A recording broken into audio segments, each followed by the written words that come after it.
Good morning student.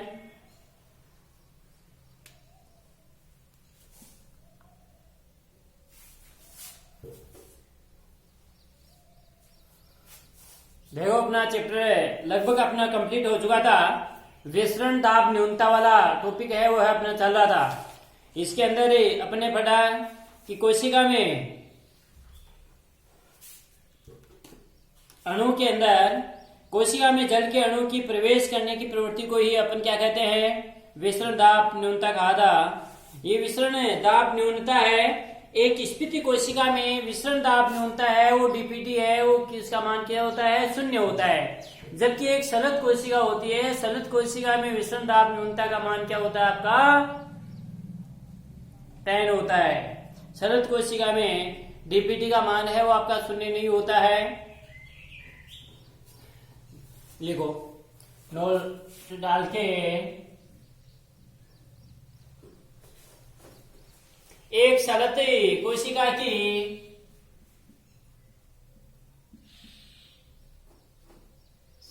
कोशिका की DPD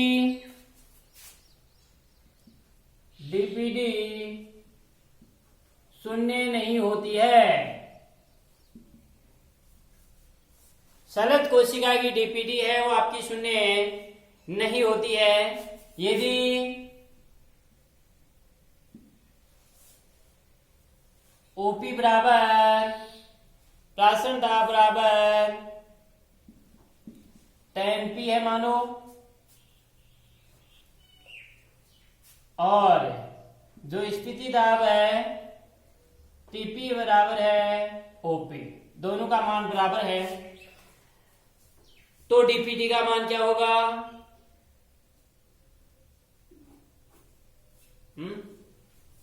DPT बराबर अपन ने लिखा था डीपीडी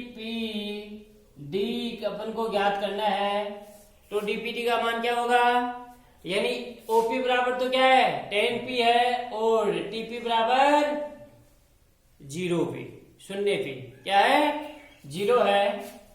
तो डीपीडी बराबर अपने क्या लिखा था, डीपीडी बराबर ओपी माइनस टीपी, तो ओपी माइनस टीपी। देखो बेटे डीपीडी बराबर ओपी कितना है 10 माइनस 0, तो डीपीडी बराबर कितना आ गया 10।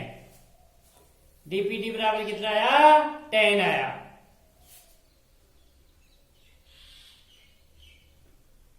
अतः ये डीपीडी का मान किसके बराबर आया, ओपी के बराबर ही तो आया भाई। डीपीडी का मान किसके बराबर आया, ओपी के बराबर आता है।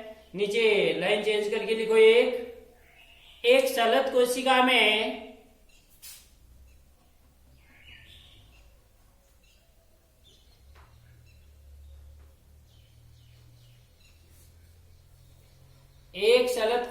में ओपी व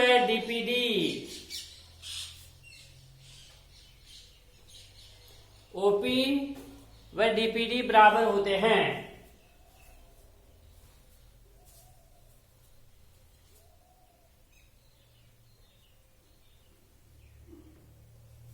बराबर होते हैं।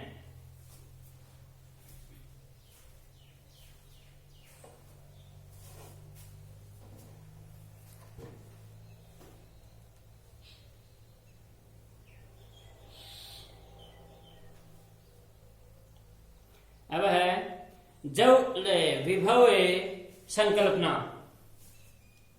जल विभव संकल्पना।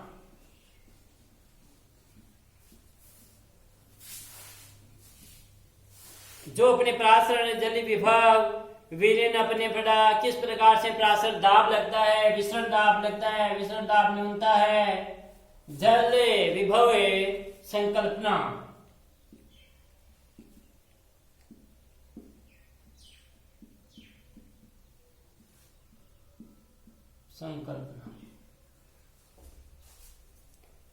वाटर पोटेंशियल हाइपोथेसिस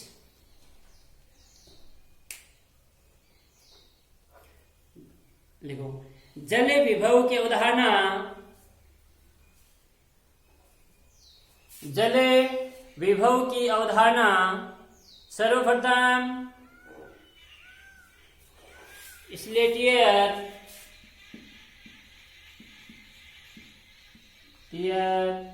व टेलर ने दी थी। जल विभव की अवधारणा सर्वप्रथम स्लेटियर व टेलर ने दी थी। पहला चेंज करके लिखना, विलायक में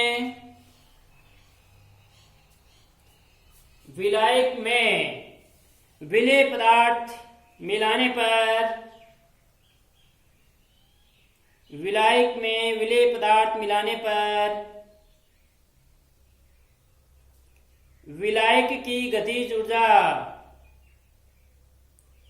विलायक में विलेय पदार्थ मिलाने पर विलायक की गतिज ऊर्जा में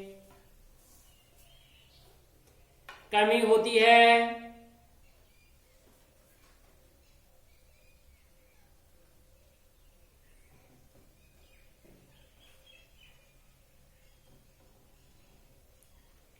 गतिज ऊर्जा में आई इस कमी को ही, गतिज ऊर्जा में आई इस कमी को ही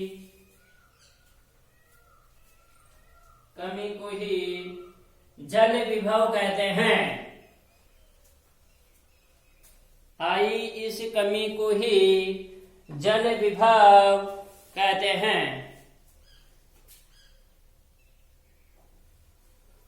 पहला चेंज करके लिखना है, शुद्ध जल का जल विभव, शुद्ध जल का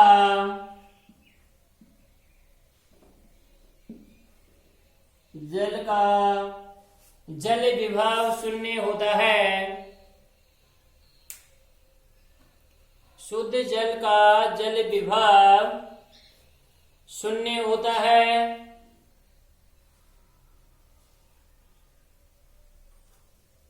सेकंड है, अतः विलयन का जल विभव हमेशा, अतः विलयन का जल विभव सदैव ऋणात्मक होता है। जल विभव सदैव ऋणात्मक होता है।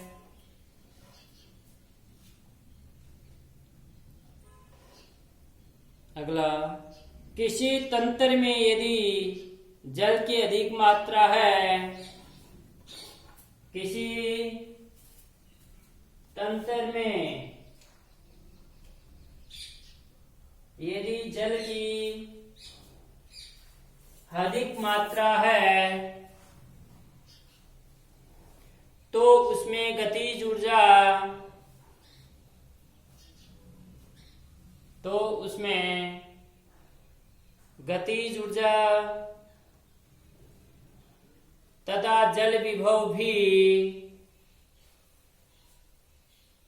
गतिज ऊर्जा तथा जल विभव भी अधिक होगा।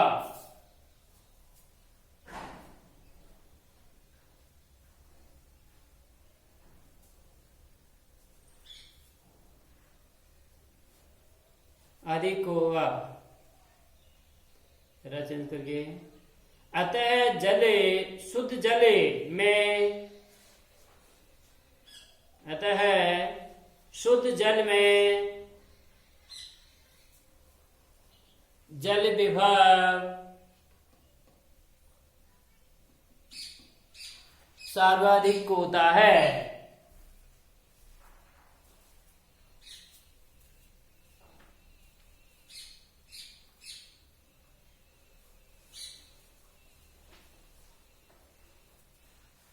जल विभव सर्वाधिक होता है, सबसे अधिक होता है। आगे पैरा चेंज करके,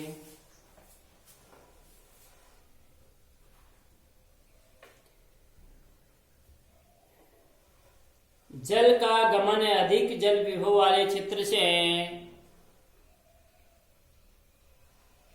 जल का गमन अधिक जल विभव वाले क्षेत्र से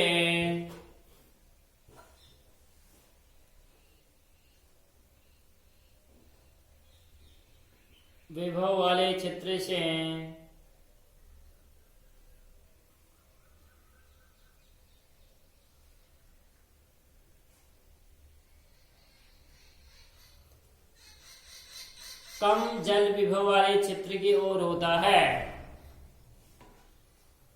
कम जल विभव वाले क्षेत्र की ओर होता है।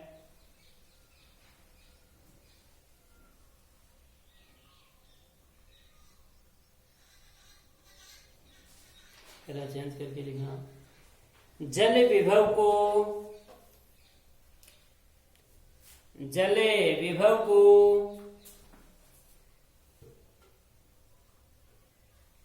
ग्रीक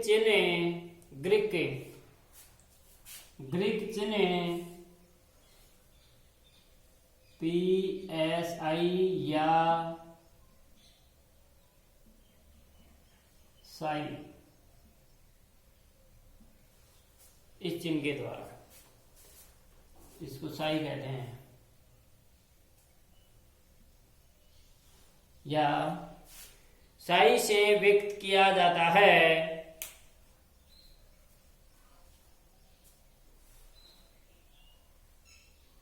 तथा इसे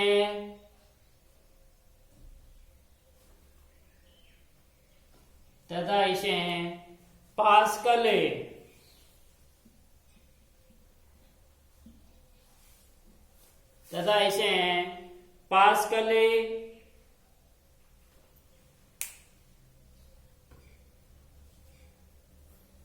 जैसी दाब इकाई में, पास्कल जैसी दाब इकाई में व्यक्त किया जाता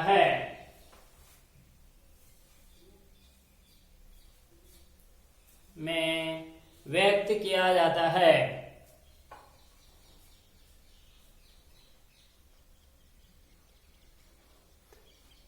अगला,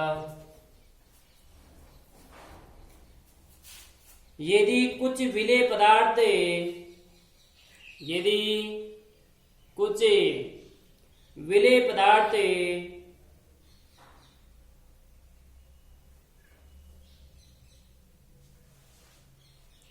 शुद्ध जल में घोले जाते हैं, विलेय पदार्थ शुद्ध जल में घोले जाते हैं,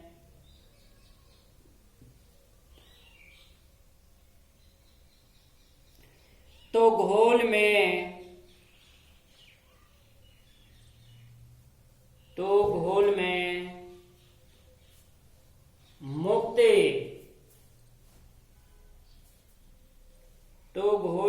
मुक्त पानी कम हो जाता है।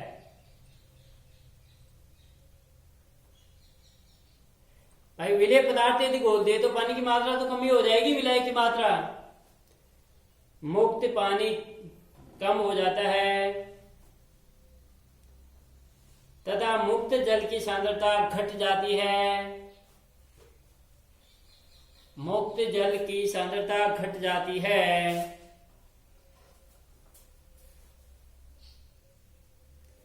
इस प्रकार जल विभव भी कम हो जाता है।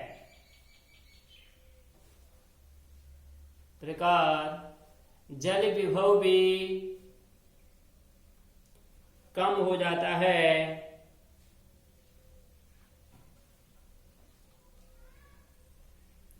इसलिए सभी विलयनों में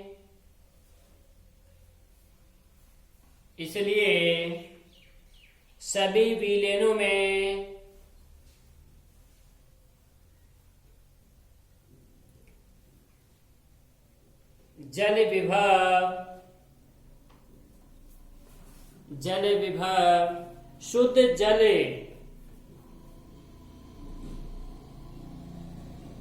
जल विभव शुद्ध जल की तुलना में कम होता है।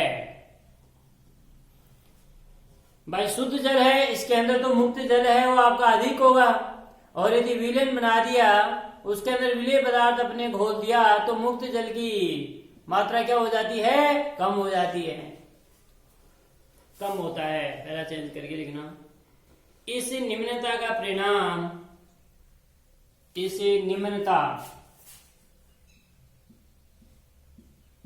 निम्नता का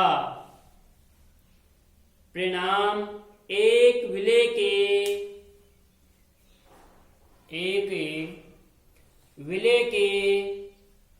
द्रवीकरण के कारण होता है। विलय के द्रवीकरण के कारण होता है।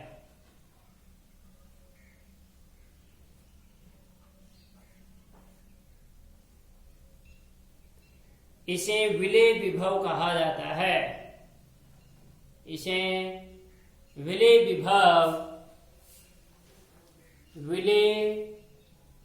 विभव कहा जाता है।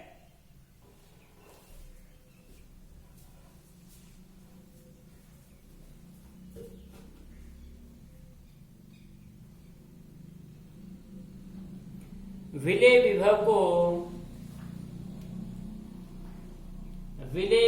को पैरा चेंज करके लिखना। विलय विभव को ये साई एस है, विलय विभव को साई एस ये चिन्ह है, साई एस के द्वारा व्यक्त किया जाता है। और जल विभव को साई डब्ल्यू द्वारा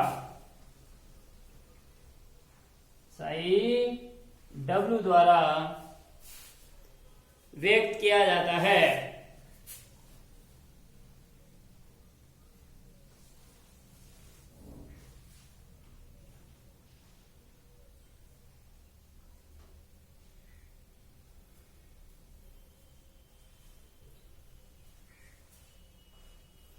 अगला है दाब विभव। दाब विभव को अपने दाब प्रेशर, दाब विभव को अपने साई पी के द्वारा इंगित करेंगे। साई पी के द्वारा इंगित करते हैं। दाब विभव क्या है? देखो, जब किसी अर्धपारगम्य झिल्ली से बनी थैली को अपन किसी सांद्र विलयन से भर के तनु विलयन में रखा जाता है। यानी ये अपना ये क्या लिया, अपने बीकर लिया, इस बीकर के अंदर ये एक अर्धपारगम्य थैली है, मानो ये अर्धपारगम्य है। इस अर्धपारगम्य इस बीकर के अंदर ये जल भरा हुआ है। अर्धपारगम्य झिल्ली से भरे हुए इसके अंदर क्या है? सांद्र विलयन है। क्या है? सांद्र विलयन है। तो जैसे इसी विलयन के अंदर यानी जल के अंदर अपन ने रखा है, तो जल के अणु किसके अंदर प्रवेश करेंगे? किसके अंदर? इस अर्धपारगम्य झिल्ली के द्वारा इसके अंदर प्रवेश करेंगे। तो बेटे इसके द्वारा इसकी भित्ति के ऊपर जो दाब विलयन का दाब लगाया जाए ना, उसी को अपन क्या कहते हैं? दाब विभव कहते हैं। देख लो, जब किसी अर्धपारगम्य झिल्ली से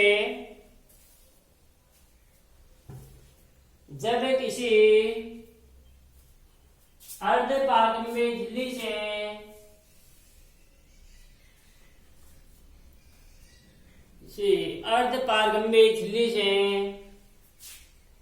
बनी थैली को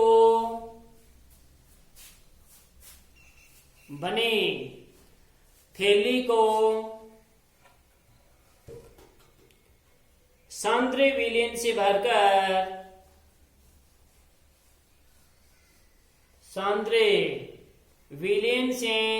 भरकर तनु विलयन में रखा जाता है। सांद्र विलयन से भरकर तनु विलयन में रखा जाता है। तो जल के अणु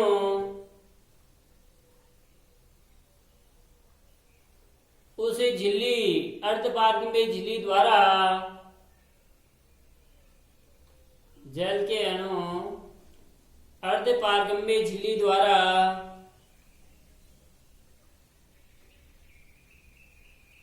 सांद्र विलयन में प्रवेश करते हैं। सांद्र विलयन में प्रवेश करते हैं।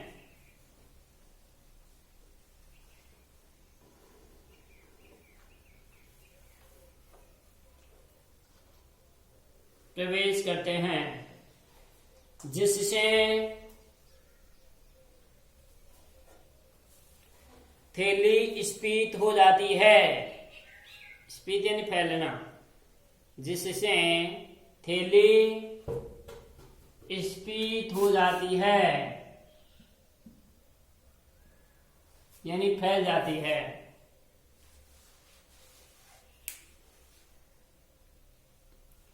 तथा थैली की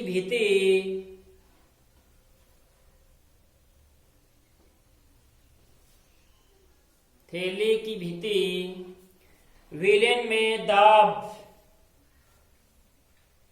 थैली की भीति विलयन में दबाव डालती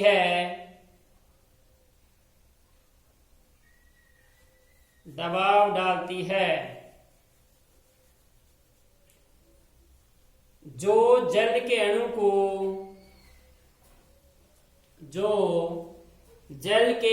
को अंदर आने से रोकती है। जल के अणु को अंदर आने से रोकती है।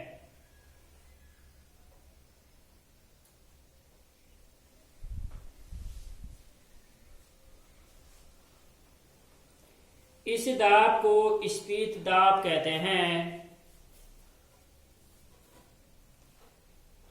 इस दाब को स्फीत दाब कहते हैं।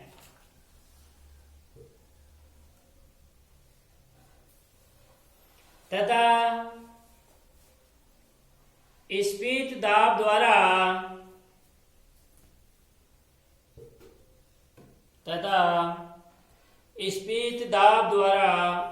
जल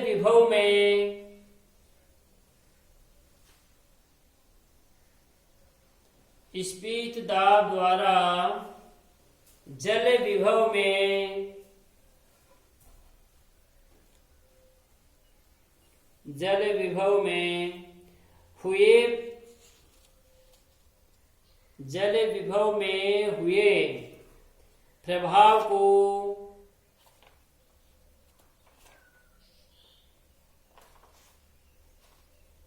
दाब विभव कहते हैं।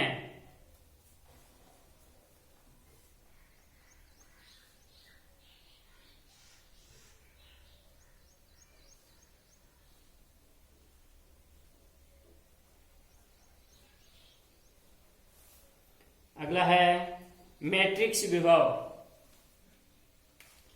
मैट्रिक्स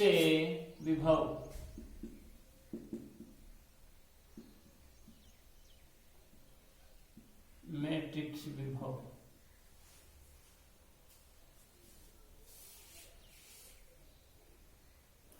इसको साई एम के द्वारा प्रदर्शित करते हैं।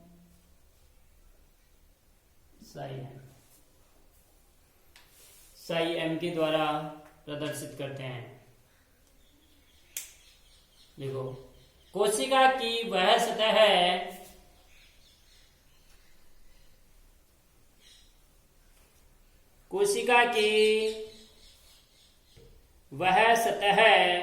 जो जल का कोशिका की वह सतह है जो जल का अधिशोषण करती है। जल का यानी कोशिका की वह सतह जो जल का अधिशोषण करती है उसे आधात्री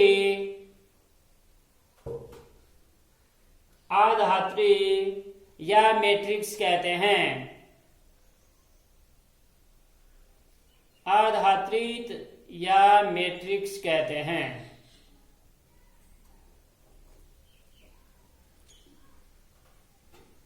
तथा मैट्रिक्स द्वारा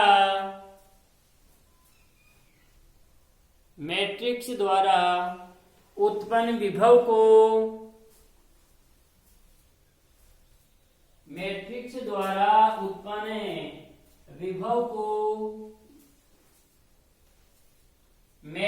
विभव कहते हैं। मैट्रिक्स विभव कहते हैं। पैरा चेंज करके लिखना। मैट्रिक्स विभव ऋणात्मक होता है।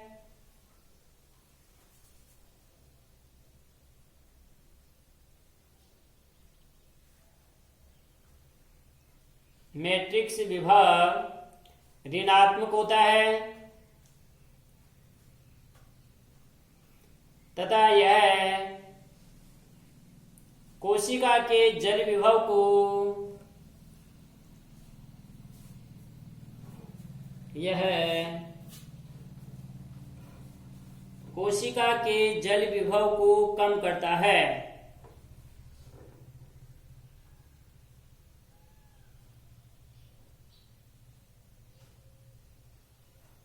कम करता है।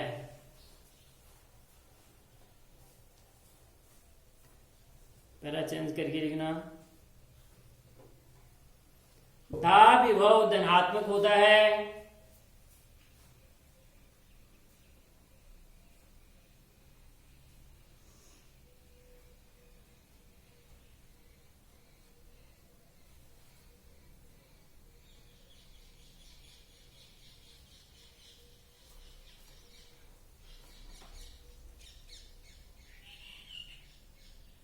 थर्ड इसको अपन ऐसे भी कह सकते हैं।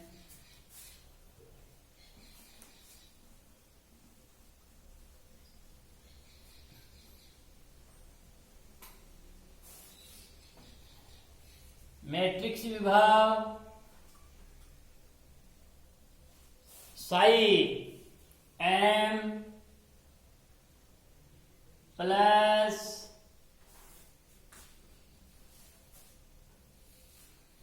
विलेय विभव साई एस प्लस दाब विभव साई पी बराबर होता है जल विभव साई डब्लू।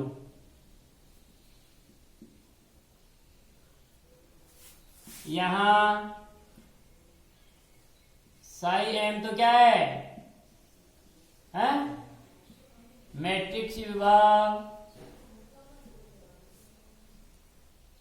साई एस क्या है? विलेय विभव।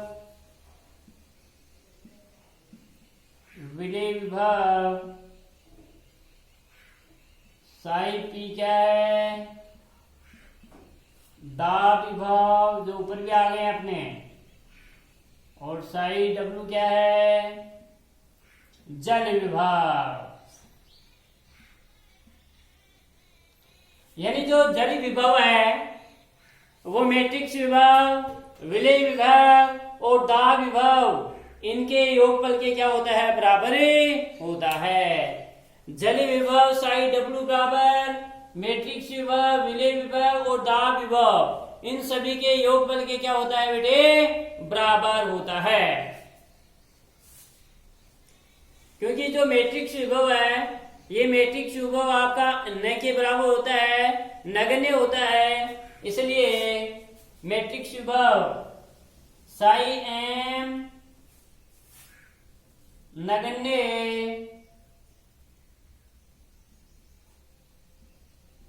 नगण्य होता है। अतः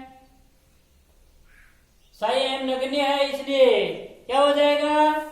साई डब्लू बराबर अपन ऐसे लिख दो, चाहे वैसे कर दो, यानी ये 0 के बराबर है, तो क्या हो गया, Sai S plus psi P.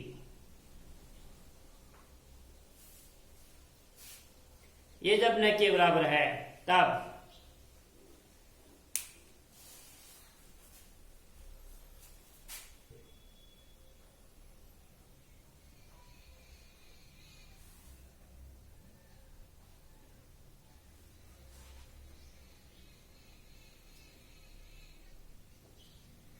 अगला आपने अंतःशोषण। अंतःशोषण किसे कहते हैं?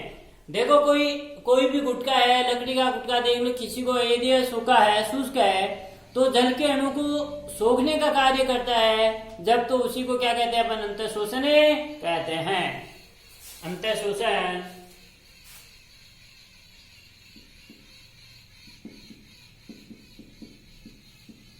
अंतःशोषण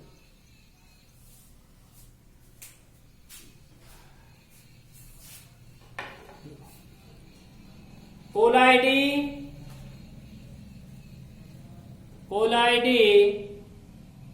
या सूखे ठोस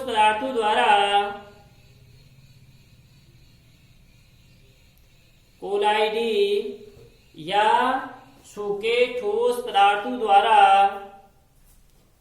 जल के अवशोषण को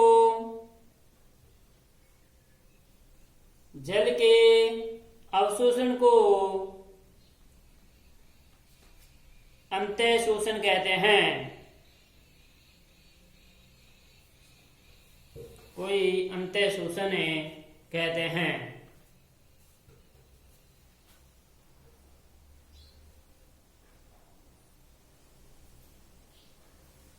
और अंतःशोषक किसे कहते हैं? जो कोलाइडी कण है वो जल का अवशोषण करते हैं, उनको क्या कहा जाता है? अंतःशोषक कहा जाता है। लिख लो अंतःशोषक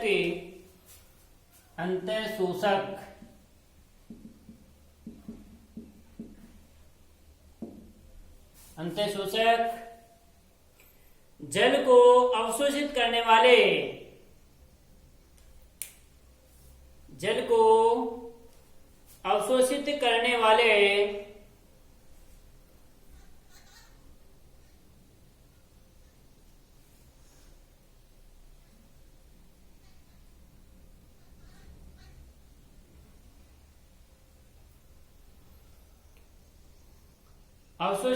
वाले पदार्थ अंतःशोषक कहलाते हैं।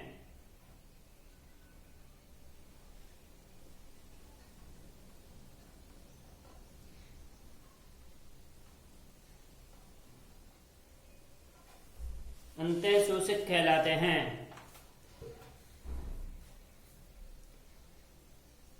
ये चैप्टर है लगभग आपका पूरा हो गया, थोड़ा सा रह गया है, वो कल करवाया जाएगा, और इसके क्वेश्चन है वो आपके कल करवाए जाएंगे। Thank you.